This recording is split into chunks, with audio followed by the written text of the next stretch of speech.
Magandang umaga, ngayon po ay araw ng Miyerkules, September 13, 2023. Update po muli sa lagay ng panahon. Ayon sa Pag-asa, nagpapaulan pa rin ang trough ng isang low pressure area sa ilang bahagi ng Luzon. Mababa naman ang tsansa ng sabing LPA na lumakas bilang bagyo. Samantala, patuloy pa rin umiiral ang southwest monsoon at nakaka-apekto ngayon sa western section ng southern Luzon, Visayas at Mindanao.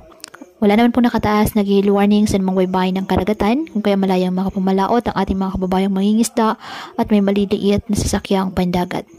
Ngayong araw, dahil po sa trough ng low pressure area, makakaasa po ng mga kalat-kalat na mga pag-ulan at thunderstorms dyan sa Cagayan Valley, Bicol Region, Quezon, Aurora at Northern Samar. Ang Metro Manila, Mimaropa, Western Visayas, Zamboanga Peninsula, BRMM, Zambales, Bataan at nalalabing bahagi ng Calabarzon, maulap na halangitan na may kalat-kalat na pag-ulan at thunderstorms dahil po sa habagat. Ang nalalabing bahagi ng ating bansa, bahagyang maulap hanggang sa maulap na halangitan with isolated rain showers or thunderstorms dahil pa rin po yan sa southwest monsoon at localized thunderstorms.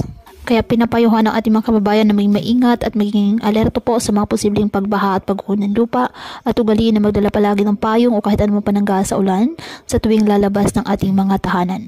At yan po muna ang update sa lagay ng panahon ngayong araw. Muli patuloy po tayo na mag-ingat at palaging tandaan, God loves you. Stay safe and God bless.